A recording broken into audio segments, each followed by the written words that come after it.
بقدسنا زغيصت نمنفساو ተጋድሎ ካብ ምድራዊ ሃፍቲ ዝመረፀት ን12 ዓመታት ምስ ድቃስ ክትቃለ ዝነበረት ን22 ዓመታት ድማ ኣብ ፀቢብ በዓታ ተዓጽያ ንኣምላኽ ዘገልገለት ቅድስት ማርያም መን እያ? በስመ አብ ወወልድ ወመንፈስ ቅዱስ አሐዱ አምላክ አሜን። ሰላም ክርስቶስ ይብዛሕልኩም ስራል እግዚአብሔር ቤተሰብ ማይኖቲብ ከመይቀኒኩም ኣብ ዘለኹም ሰላም እግዚአብሔር አምላክ ይብዛሕልኩም። እንኳን ደህና መጣችሁ እህት ወንድሞቼ እንደምናችሁ። ዛሬ ደግሞ ገድለ ሕይወት ቅድስት ማርያም ነው የሚናየው ማለት ነው። ለምዕለት 24 ጥሪ ቤተክርስቲያንና ካፍቶም ድንቅ ዝኾኑ ገድልታት ቅዱሳን አንስቲ ናይ ዝዓባይ ተጋዳሊት ቅድስት ማርያም ዘእክስንድርያ ዕፍረፍቲ ብዓብይ ክብርን ምስጋናን ትዝክሮ። ሎም ብዛዕባ እዚ ዓለም ዘይበቃዕታ ኣዶ ክንርኢ ከለና ታሪክ ሕይወታን ምሕዳግ ዓለምን ቅድስት ማርያም ትውልዳ ካብታ ዓባይ ከተማ እስክንድርያ እዩ። ወለዳ ኣዝዮም ሃፍታማትን ብእምነት ዝጸንዑ ነበሩ። ምስ ዓበየት ክመርዕዋ እኳ እንተሓሰቡ ንሳ ግና ልባድሮ ንክርስቶስ ሂወት ነበረት። ወለዳ ምስ ሞቱ ንሳ ሓንቲ ዓባይ ውሳነ ወሰነት። ሃፍታ ክትዕድል ከላ ከምዚ ትብል ነበረት ኣብ ምድሪ ዝተቐበረ መዝገብ ንሓሰኻ ንዘግን ይኸውን፣ ኣብ ኢድ ጽጉማ ዝተቐመጠ ሃፍቲ ግን ኣብ ሰማይ ከም ብርሃን ይበርህ። ስለዚ ዘለዋ ኩሉ ጥሪት ንድኻታት መቂላ ሓንቲ ሳንቲም ከይሓዘት ናብ በረኻታት እስክንድርያ ዝርከቡ ገዳማት ኣምርሐት። እቲ ብጽባቐ ከተማ ብሃፍቲ ተኸሊላ ብኽብሪ ስድራኣ ከም ንግስቲ ነይራ። ግን ልባስ ማርያም ኣቐዲሙ ነይሩ ንመርዓዊ ሰማይ ቃል ኪዳን ኣሲሩ። ካብ ወርቂ ካብ ብሩር ጸሎት ይበልጽ ኢላ ናብ በረኻ ምርሐት ብፍቕሪ ተሰሒባ 12 ዓመት ምስ ድቃስ ተጋዲላ ንዓይና ክትዓጽው ፈጺማ ዘይፈቐደትላ ቅድስት ማርያም ን12 ዓመታት ምስ ድቃስ ክትቃለስ ከላ ንነፍሳ ከምዚ እናበለት ተታባብዓ ነበረት። ኦ ነፍሰይ ኣብዚ ሓላፈ ዓለም ክትድቅሲ ኣይትምረፂ፣ ምእንቲ እቲ ዘለዓለማዊ ዕረፍቲ ሎሚ ንቕሕቲ ኮይንክ ተጸበይ። ኩሉ ግዜ ክስካብ ምሸት ትጾም ለይቲ ድማ ብጸሎት ትጋደል ነበረት።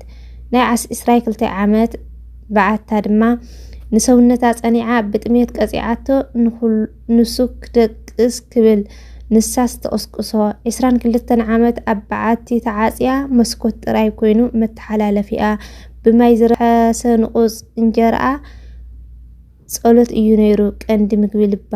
ንሰይጣን ኣሕፊራ ንዓለም ኣውዲቓ ኣብ ሰማያዊ ክብሪ ኣተወት ተዓጢቓ። ትሕትናን ዕረፍታን ክንርኢ ከለና ቅድስት ማርያም 22 ዓመታት ኣብቲ በዓታ ተዓጽያ ጸንሐት። ኣብ መወዳእታ ህይወታ ጸበል ጥምቀት ሰትያ ምስ ሓመመት ንእመም ምንየት ኣጋራ ክትስዕም ለመነታ። ክትስዕማ ከላ ዝወለቶ ቃል ንልቢ ዝትንክፍ እዩ። ናብ ናይ ክብሪ በዓል ቤት ናብ ጎይታይ ክርስቶስ ንዘብጽሕኒ ነዘነ እጋርኪ እግዛእ ኣለኹ። ንኹለን ደናግል ኣሕዋታ ክተፋንወን ከላ ድማ ከምዚ በለተን ኣብቲ ዘለዓለማዊ ሰላም ክስካዕ እንራኸብ ብጸሎትን ብትግሃትን ጽንዑ። ሞት መንገዲ እምበር መወዳእታ ኣይኮነን። ብድሕርዚ ብዕለት 24 ጥሪ ነፍሳ ብኽብሪ ካብ ስጋኣ ተፈለየት። ታሪክ ቅድስቲ ማርያም ብተግባር ዝተገለጸ ቃል ኣልቦ ተጋድሎ እኳ እንተኾነ ካብቶም እትናገሮም ዝነበሩ ጥቕስታት ግን ሓደ ክንብል። ብዛዕባ ትሕትና ቅድሚ ዕረፍታ ነዶ መነኮሳት መምንየት ኣጋራ ክትስዕም ክትልምኖም ከላ ዝወለቶ ናብ ናይ ክብሪ በዓል ቤት ናብ ጎይታይ ክርስቶስ ንዘብጽሓኒ ነዘነ እጋርኪ እግዛእ ኣለኹ። ነዚ ጥቕሲ እዚ ቅድስት ማርያም ክንደይ ዓብይ መንፈሳዊ ጥሪት እናሃለዋ ንኻልኦት ግን ከም መንገዲ ገነት ጌራ እትሪኦም ከም ዝነበረት የርእየና። ብዛዕባ ቃልሲ ምስ ድቃስ ን12 ዓመታት ድቃስ ክትስዕር ክትቃለስ ከላ ንነፍሳ ትብሎ ከም ዝነበረት ይንገር። ኦ ነፍሴ ኣብዚ ሓላፈ ዓለም ክትድቅሲ ኣይትምረፂ፣ ምእንቲ እቲ ዘለዓለማዊ ዕረፍቲ ሎሚ ንቕሕቲ ኮይንክ ተጸበይ።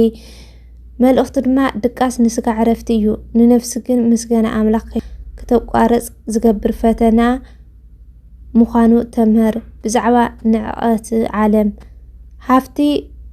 ሃፍታ ንድኻታት ክትዕድል ከላ ዝነበራ ኣተሓሳስባ ኣብ ምድሪ ዝተቐበረ መዝገብ ንሓሰኻ ንዝገን ይኸውን፣ ኣብ ኢድ ጽጉማት ዝተቐመጠ ሃፍቲ ግን ኣብ ሰማይ ከም ብርሃን ይበርህ። መልእኽቱ ድማ ምጽዋት ካብ ምድሪ ናብ ሰማይ ዝግበር ዝበለጸ ወፍሪ ምዃኑ የርእየና። ራብዓይ ብዛዕባ በዓታን ጸሎትን ኣብቲ ጸቢብ ጉድጓድ ን22 ዓመታት ክትዕጾ ከላ ዓለም ንዓይ ዝተዓጸወት ትኹን፣ ኣነ እውን ንዓለም ዝተዓጸኸ ክኸውን። ሽዑ ልበይ ንሰማያዊ ቃላት ጥራይ ክፉት ይኸውን ملؤخت دما بزيادة كابسب مستفليت مس أملخ زيادة كم التراخب زنبرا أمنت يجلس حمشاي بزعوا ناي مودعتا سنبتا ندناقل أحواتا كتفانون كلا أبتي زلالماوي سلام كسكع نراخب بسؤالتن بتكهاتن صنعو موت من قد إنبر مودعتا أيكونن ماريا زأكسندريا بسباق ختما بهافت تخليلا بخبر سدراء كم نكستنيرا دكسات كله بعين قنير يوم كمرعو وعيلم سلف تسريعهم كندباسي ماريا قدمو نيرو نمرعو سماي كالكيدان آسيرو نتحالف هافتي كمحمد كوزيرا نمن قدي مسكال بفقر مريسا ولدا مسموتو زقدف الله كله ندخاتات عدي كله مقالتو كورك كبرور صارت يولس إلى نبرخ أمرحات بفقري تسحيوا أو قدام دناقل مساعتوت قدستي منكسنا لبسا كونت تقاداليت كتر مسليتي 10 عامت مسدك أستقادي لها نعينك تعصو فصي ما زي فقدت الله هو نسونتا صنيعة قصيعته بطميته نسو كدقس كبل نسان نقسقسته نصومن صلاتن እግዚአብሔር አምላክ ድማ ተውعت 22 ዓመት تعاصي أبعت مسكوت راي كوينو متحلالف ياب ما يزرح حسن قصنجر صلوت ينيرو كان دمغوي لبا عاوي صمدا عتر إنا بلعت بسلسة معالتين